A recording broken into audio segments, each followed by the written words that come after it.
What's up guys, Silver here with another Halo Infinite achievement guide. This time we're doing part 3 of our Halo Infinite LASO walkthrough. So this is Outpost Tremonious. This is a pretty quick and easy one. You'll spawn in and you'll be facing a Spartan core. This is the first one you could obtain in the game, and I recommend collecting a bunch of them. So grab this one right off the bat. It's pretty much a freebie. I'm going to use it to start upgrading my shield. So you can pull up your TAC map, scroll over to the upgrades, and then go down to your shield.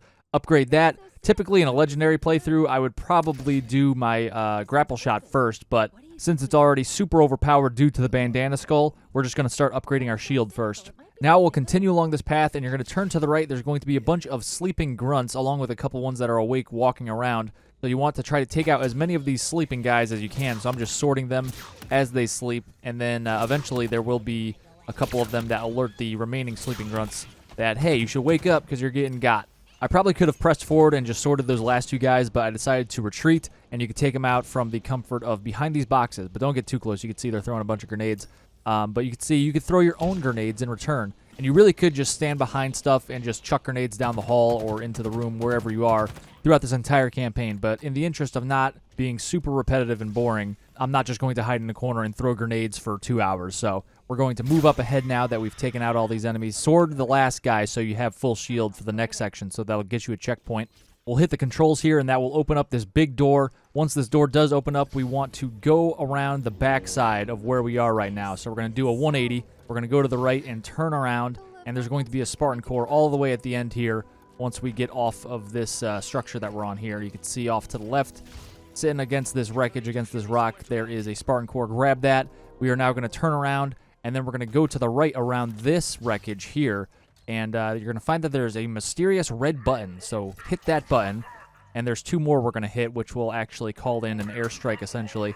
So at this point, we're going to head in this direction, just grapple up to the top of this ship. Typically, you wouldn't really be able to get up here, at least this easily, because obviously we have the grapple shot that just recharges instantly with Bandana on. So just follow this path. There's a second button that we want to go to down towards the right, but it's behind this big bulky structure. So I'm just going to swing off this structure and then turn back to the right as I'm going past it, and I'm just going to zip down here, and there's another red button right behind this blocky thing I'm getting caught up on. So get behind this thing. Be aware you could get shot at a little bit while you're doing this, so if you quickly get in here, you probably won't get shot, but if you're, not getting a direct path to this place, you might get shot at a little bit. But we hit that button, the second of 2, and now we're going to grapple over here. We're going to find the third red button right in front of this first gun on the platform here, or whatever we're on. So activate that. That will call in an airstrike and clear out most of the enemies for us. Then we're going to get up on this second gun and climb up either on the left or the right side. I like to do the right side because it's further away from the enemies. You won't get shot as much. And then with your battle rifle out, you want to hold the button to swap to the weapon that's on the ground. There is no weapon that you could see, but you could actually pull that gun, that giant gun you're standing on, off. And it's essentially a tank gun with unlimited ammo, even without Bandana on. You can see the airstrike we activated by hitting those 3 buttons is now in effect and helping us clear out that platform, really doing most of the work. You could chip in if you would like. And you can see that I'm jumping every time that I shoot the tank gun. I'll talk more about that in a bit. But at this point, you definitely want to have the tank gun and the sword, and we're pretty much going to take these weapons all throughout the rest of the campaign. You may have noticed in this video, and you'll probably notice it in your own playthrough, but the tank gun and the airstrike here really could have the potential to blast enemies really far away with the help of the boom and cowbell skulls. And it's fine if those enemies are dead, but sometimes you'll shoot an enemy and propel them super far away while they're still alive, which causes us to not be able to progress for a little bit because the game still thinks that, there's enemies that are still alive in the area, even though we sent them halfway across the ring. But there's a super easy fix for that if it happens to you. It's more just annoying than anything. But now that we've cleared out that whole platform, we are going to go over here to this Spartan core, grab this. Be aware there are enemies in the building right next to this Spartan core, so they could walk out and start shooting at you. This is the fix to actually get the game to progress if you blasted an enemy, entirely out of the area and it thinks the enemy is still here and active and you need to kill it. So I just go to the back of the base over here where we started, kind of towards the second Spartan core. And you could actually go even further. There's 3 sleeping grunts, so there's 2 reasons you would want to go back here. One is to get the game to progress if it says, hey, there's still enemies in the area that you need to kill. And if you're certain there's no more enemies left, just go over here and wait for, a minute or so, and the game will just progress eventually. But the second reason you may want to come over here is there are 3 sleeping grunts right here, so you could easily get your shield back before you progress to the next section. But don't go too much further than this. In that Forerunner door in the wall, there is an invisible elite, so we don't want to have to, deal with him. If we aggravate him, he might come out at us. So just kind of chill out by those grunts and then wait for the dialogue saying, hey, go capture the platform now, all the enemies are clear. Fortunately for this playthrough in particular, that didn't happen to me where I had to come over here for that specific reason. So at this point, I'm just going to make my way back to that platform using the same path I took in the beginning of this mission, where I kind of just got up on the ship, and then I kind of wrapped around the right side and got up to that tank gun, and then I dropped down to the platform. The reason I'm staying up high is because there are still a number of enemies that are alive. You could take them all out if you want to be super safe, but you only really need to take out the enemies that are on and around the platform to progress to the end of the mission here. So we've made our way safely back to the platform where we can now activate the controls to go to the next mission. But before you do, you want to make sure you have the 3 Spartan cores found in this area, you have the tank gun and the sword, and you have a full shield ideally, though it's not 100% necessary for that. On screen right now, you can see some weird stuff is happening. I'm pretty much in my own pelvis here. So this happens when you have the tank gun, you sprint, jump, grapple, and then slide. And then if you stay crouched, you're pretty much, in your own crotch here.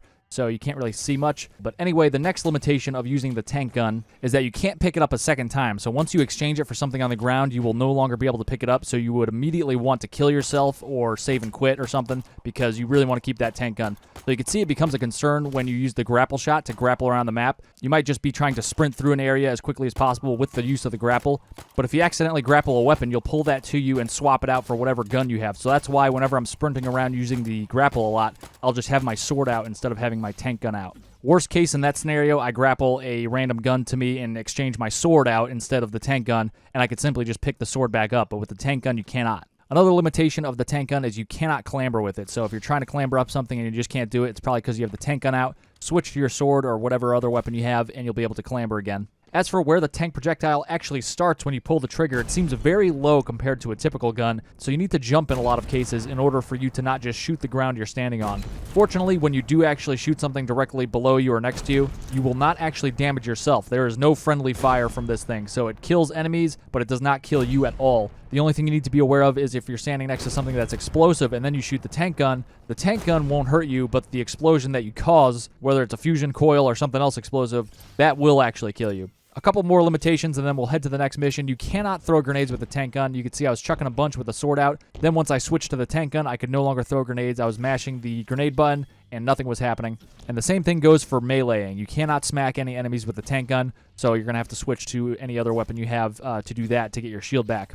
But you could use that to your advantage in some cases. If you're trying to see what weapon you have out and you don't want to make noise, you don't want to shoot your gun or throw a grenade or anything, you could just hit the melee button. If your screen moves when you hit the melee button, that means you have a non-tank gun weapon out. If it doesn't move at all, that means you have the tank gun. Similarly, with the tank gun, you don't actually have any animation in your legs, so you could actually look down at the ground and just move around, and if your legs are not moving, that means you have the tank gun out. If your legs are moving normally, that means you have the sword out or whatever other weapon you're using. And you could also use this fact without even looking down. So you'll notice that when you're walking around with a sword, you could actually hear your footsteps. But when you take the tank gun out and you actually walk around, you will not hear anything because you're not taking any footsteps. You're just gliding along the ground like the ghost of Tremonious himself. But that's it for tank gun tips with Silver. We're going to go finish this mission, go to this console, activate it. Before I did, I actually used my 2 Spartan cores to upgrade my shield once again, so I have 2 upgrades to that shielding system now. There will be some cutscenes, and you'll be prompted to go into the Pelican to go to the next mission. And that is it for this one, guys. I'll see you soon for the next mission. Thanks for watching, guys. If you found that video helpful, be sure to click on the scorpion icon to subscribe and hit that bell for notifications. You can also check out some related guides by clicking on the videos on screen, and you can find links in the description for other social media links of mine. Stay tuned for more Halo guides, and I'll see you in the next one.